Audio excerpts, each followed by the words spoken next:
Muy buenos días. Buen día, doctor. No diga, Buen día. Vamos a seguir entonces con la clase de electro. Y teníamos que ver las arritmias. Para ustedes es importante que conozcan por lo menos una clasificación de arritmia, que es la mm, más genérica, que son las supraventriculares y las ventriculares. Reconocer esas arritmias inmediatamente es importante para hacer un diagnóstico de algún trastorno eléctrico. Así que eso es lo que vamos a ver ahora. ¿Qué son los extrasístoles? Como dice acá, son contracciones prematuras ventriculares. Extrasístoles quiere decir que no debería haber un estímulo y una contracción fuera de las normales.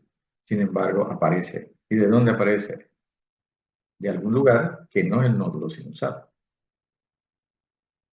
De alguna otra célula automática de la musculatura cardíaca, que puede ser por encima del nódulo auriculoventricular o por debajo del nódulo auriculoventricular. Si es por encima, es supraventricular. Si es por debajo, es ventricular. Entonces, ellas tienen unas características especiales. A veces, inclusive, si se llega a confundir, de acuerdo a la morfología en el electro, porque si se hace un estudio electrofisiológico, no va a ser, va a ser más exacto el diagnóstico.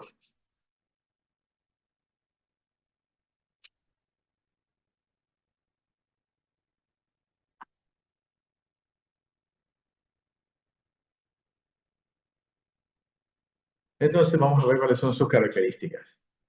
Contracciones prematuras ventriculares. Son latidos prematuros.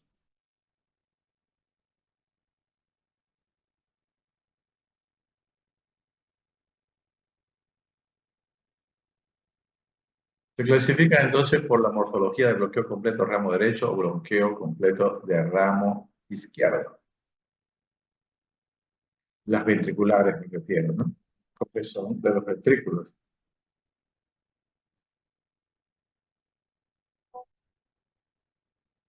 Como ya vimos, bloqueos de ramo, entonces ustedes ya van a entender y van a ver la morfología.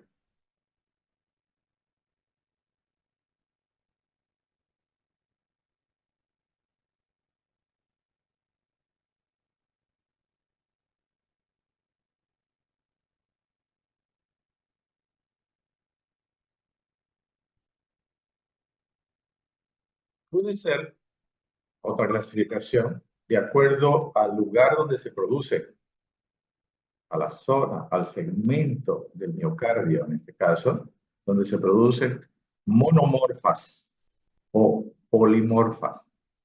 Quiere decir que cuando son monomorfas, salen de un solo foco, de un solo lugar en el miocardio, los ventrículos. Son extrasístoles, entonces, que tienen una morfología igual, parecida. Y cuando son polimorfas, es cuando salen de diferentes focos. Quiere decir que hay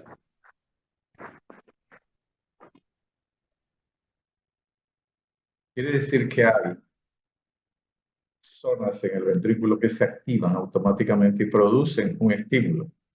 Entonces, si son de diferentes lugares, van a tener diferente morfología. O sea, no tan diferente porque van a ser ventriculares, pero sí la morfología no va a ser igual, va a dar para poder hacer la diferencia con periodo de acoplamiento fijo o variable. Estos son periodos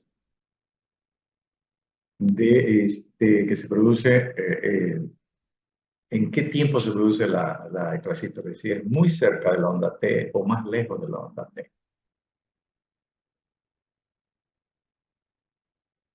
Bigeminadas Son características cuando hay un latido normal y una extrasístole.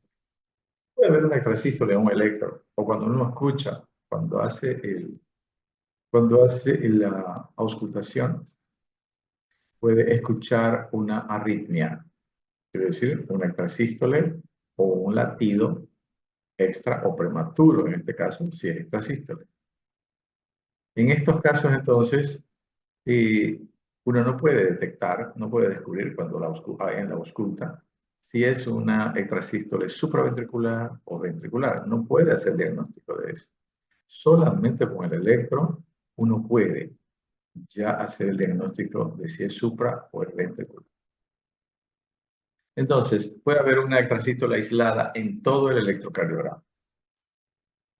Y pueden haber también varias extrasístoles y que generalmente van a acompañar inmediatamente a un latido normal. Si se produce un latido normal, inmediatamente la extrasístole. Y luego un latido normal. Esto es lo que se llama bigeminismo o extrasístoles bigeminadas. Trigeminadas cuando hay dos latidos normales y una extrasístole. Porque se producen así como si fuera algo ya determinado. Hay, por ejemplo, un latido normal, o el latido normal, tum, tum, tum, tum, y tum, la extrasístole. Tum, tum, tum, tum, tum, tum, la extrasístole. Eh, cuando es una extrasístole bigeminada, pero también pueden ser dos seguidas. Dos latidos normales y una extrasístole. Pareadas cuando son dos seguidas. O sea, un latido normal y dos extrasístoles juntas. Y en tripletes cuando son tres extrasístoles seguidas. Cuando son más de 4, se llama ya taquicardia ventricular. 4 extrasístoles seguidas o más, taquicardia ventricular. No necesitamos tener un registro o de 20 o 30 o 1 minuto, 2 minutos de extrasístolia.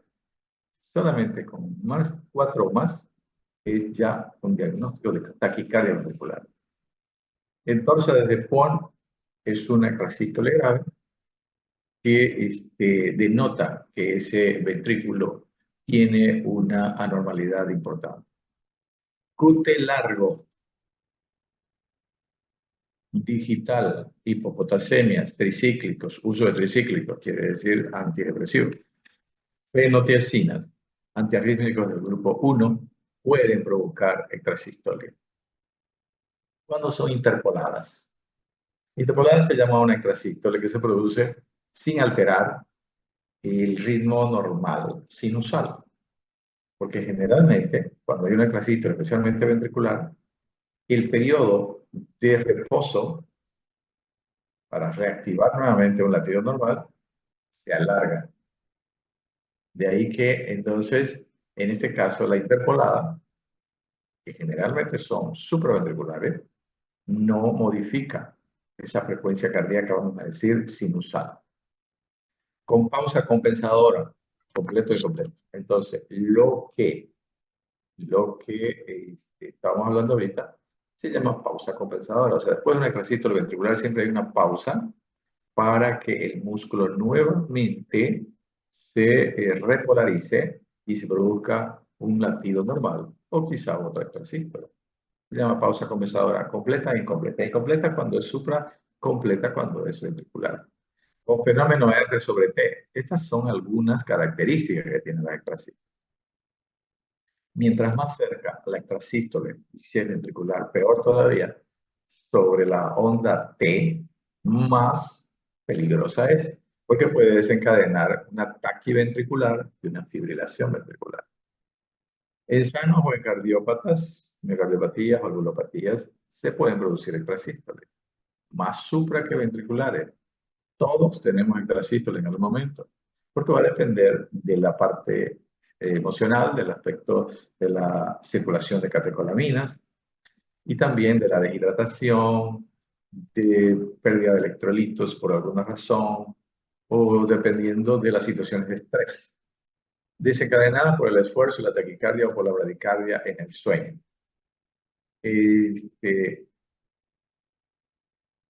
Las extrasístoles generalmente se van a producir cuando hay un sobreesfuerzo, cuando hay una situación de estrés en el organismo y en el corazón. Se dice también que a veces la bradiarritmia es un estímulo para que aparezcan extrasístoles, como una manera de compensación del corazón. Aquí en este ejemplo tenemos dos extrasístoles. Aparentemente son de un solo foco, porque tienen la misma morfología. Digo aparentemente, ¿por qué? Porque a veces varía un poco la línea de base, fíjense que sube en la segunda extrasístole, pero mirando la morfología son parecidas. Aquí hay una extrasístole y aquí hay otra extrasístole en la misma derivación. Quiere decir que aquí hay dos focos, este y este. Este seguro que es más alto, este es más bajo, porque es más negativo. Y aquí hay otra extrasístole que no es igual a esta, es parecida, pero no es igual. Entonces hay tres focos. Por consiguiente, son polimorfas o politópicas. Lo importante es que ustedes sepan diferenciar extrasístoles supra o extrasístoles ventricular. Cuando se produce una extrasístole, cuando una extrasístole o cuando las extrasístoles son más factibles de aparecer, mientras y más peligrosas, mientras el corazón esté más lesionado, más alterado, más deteriorado, mayor posibilidad de arritmia, y en este caso extrasístole, mayor posibilidad de que sean más graves, más severas, mayor posibilidad de complicaciones. Cuando es un corazón aparentemente sano, pueden haber extrasístoles, pero van a ser situaciones especiales, como por ejemplo pérdida de electrolitos, deshidratación, etc. Entonces, eso también es importante tenerlo en cuenta, no solamente analizar, tiene extrasístoles supra o tiene ventriculares, pero ¿cuál es la base? ¿En qué situación se está produciendo? ¿Cuál es el estado del corazón y el estado del organismo? El estado somático, físico o el estado psicológico también. La valoración de estos criterios siempre es dentro del contexto clínico y debe realizarse con la técnica de ¿Por qué dice esto? Dice que la clínica es lo más importante, como ya dijimos ayer. ¿Y por qué dice en el contexto clínico? Por lo que les estoy diciendo. Todo depende del estado del organismo, de las enfermedades que tenga, todo el organismo y de las enfermedades que hayan en el corazón, para que las extrasístoles se produzcan y sean más o menos graves y más o menos complicadas. ¿Para qué se realiza el Holter? El Holter se realiza cuando uno escucha extrasístoles y son frecuentes, o la persona se queja de palpitaciones y no siempre las siente, y necesitamos tener un diagnóstico exacto y definitivo. ¿Por qué? Porque el electrocardiograma normal se saca solamente en un momento muy corto de la vida de la persona. Se va y va a la persona, de no ser que hagamos un monitoreo de la frecuencia cardíaca y del ritmo. Colocamos los electrodos y observamos, digamos, durante media hora. Esa es una forma. Pero el Holter nos permite tener una documentación del funcionamiento del corazón de 24 horas, por lo menos. Y eso es analizado por una computadora, donde nos va a decir tantas palpitaciones se produjeron en 24 horas, tantas extrasístoles, supraventriculares existen, tantas ventriculares, y todo se puede registrar y se puede imprimir. Entonces, el Holter es eminentemente un examen para diagnosticar trastornos eléctricos después del electrocardiograma y así hacer un diagnóstico definitivo y poder indicar, por ejemplo, el tratamiento más adecuado, como por ejemplo el marcapaso. Arritmias ventriculares, seguimos con QRS estrecho.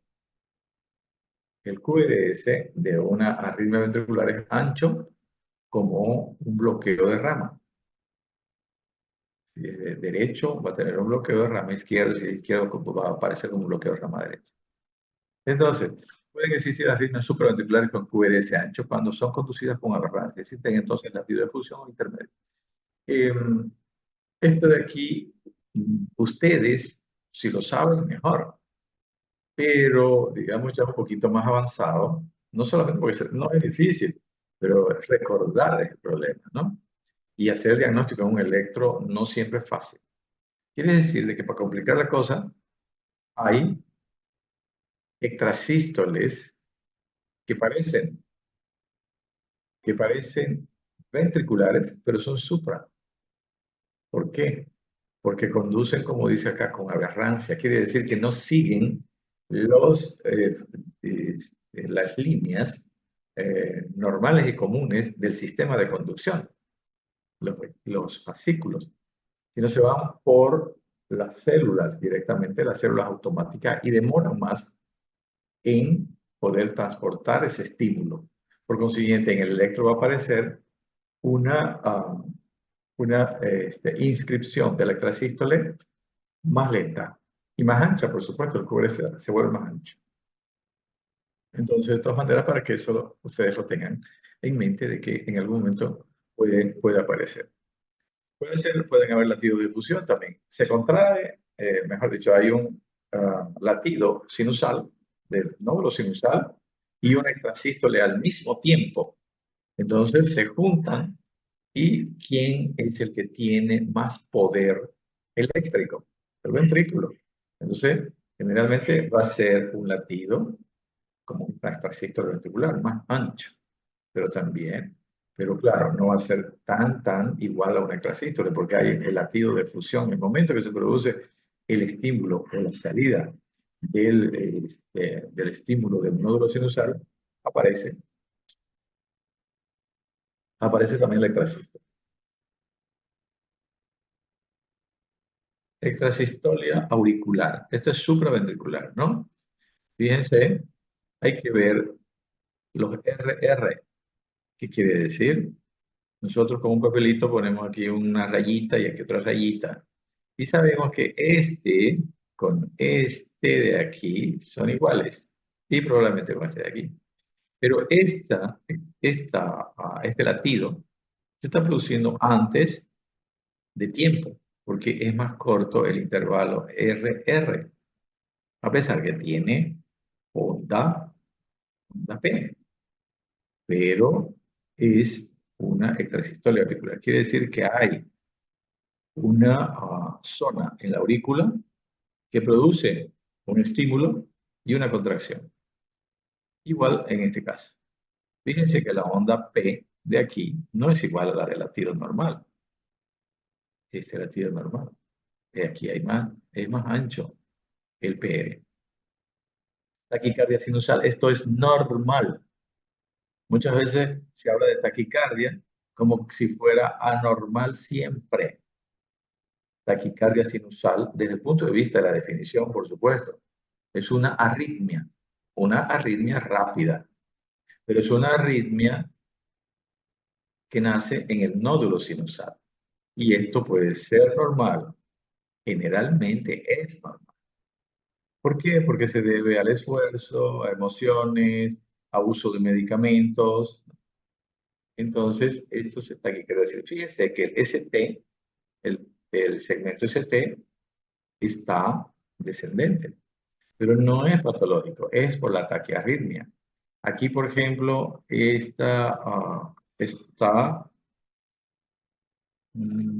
vamos a ver si encontramos un lugarcito para medir.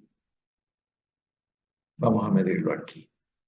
300, 150, aunque no está sobre la línea más visible del cuadrado grande, pero nosotros hacemos el cálculo aquí, como si estuviera aquí, porque aquí hay una distancia parecida. Entonces, 300, 150. Está a 150 latidos por minuto. Generalmente la taquicardia sinusal puede llegar a 150 latidos por minuto. Generalmente. Entonces, si es 160, 170, cuando ustedes escuchan en la ausculta, probablemente ya no sea sinusal.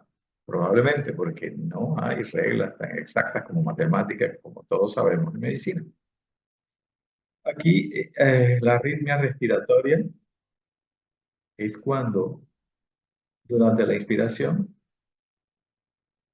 la frecuencia cardíaca aumenta y durante la expiración disminuye. arritmia respiratoria o arritmia fásica se llama. Esto es normal.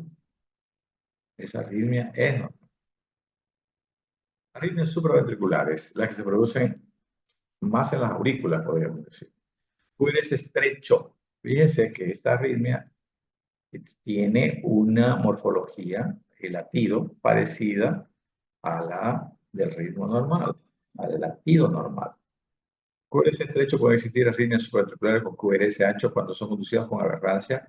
Existe entonces latido de evolución intermedio. Esto de aquí, esto ya lo dijimos. Lo importante aquí es que pueden existir arritmias con QRS estrecho. Arritmias supraventriculares tienen esta característica, QRS estrecho. Esto es lo básico que tienen que aprender. QRS estrecho, arritmia supra. QRS ancho, arritmia ventricular. O estas modalidades que ustedes no tienen la obligación de saber. Suficiente con que sepan esto en el sentido de la obligatoriedad de este curso. Pero si saben más, por supuesto, mucho mejor. Taquicardia supraventricular paroxística, entre 150 y 230 latidos por minuto. Esta es una clasificación que hay que tomarla en cuenta también. De acuerdo a la cantidad de latidos, se puede clasificar las extrasístoles, las extrasístoles, como hemos dicho, las arritmias rápidas. La taquicardia supraventricular paroxística es frecuente y ustedes pueden detectarla, pueden diagnosticarla, por lo menos, y de la manera, un diagnóstico presuntivo. Entonces, ¿qué es lo que tiene de especial esta arritmia? Que es supraventricular, que la frecuencia es 150 a 230 y que es de inicio y de final brusco. De un momento a otro,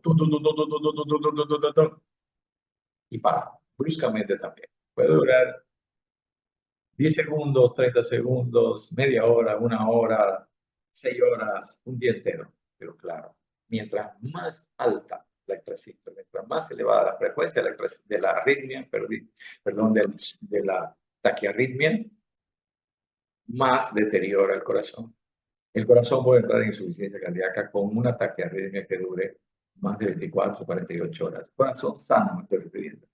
Si fuera un corazón alterado, enfermo, seguro que va a ser una insuficiencia cardíaca rápida y puede ser hasta muy de nódulo de pulmón.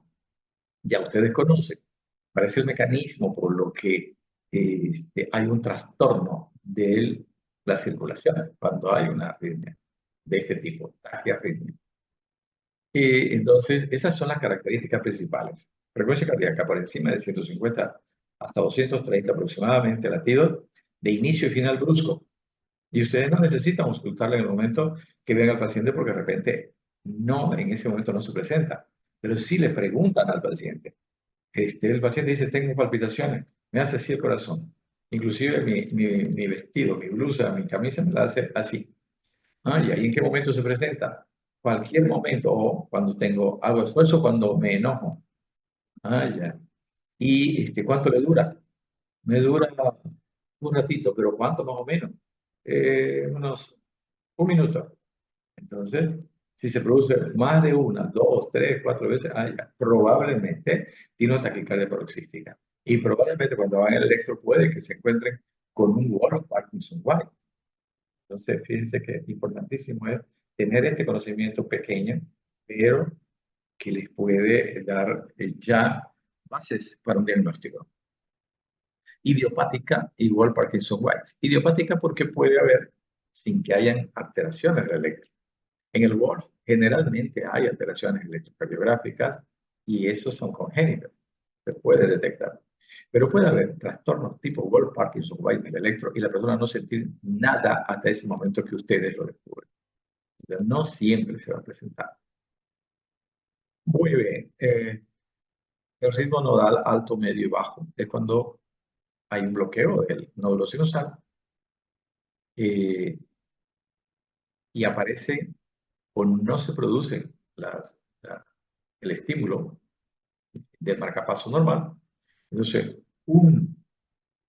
una región automática, que en este caso es el nódulo ventricular, aurículo ventricular, asume la conducción del trabajo cardíaco. Entonces puede ser ritmo nodal, cuando es del nódulo auriculoventricular, alto, medio y bajo. No existe PR en este caso. En este caso no hay onda P.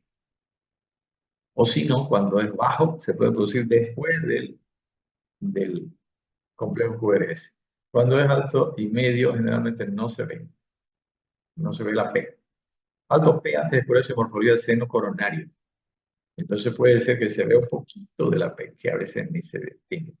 Medio oculta por el QRS y P retrógrada detrás del QRS.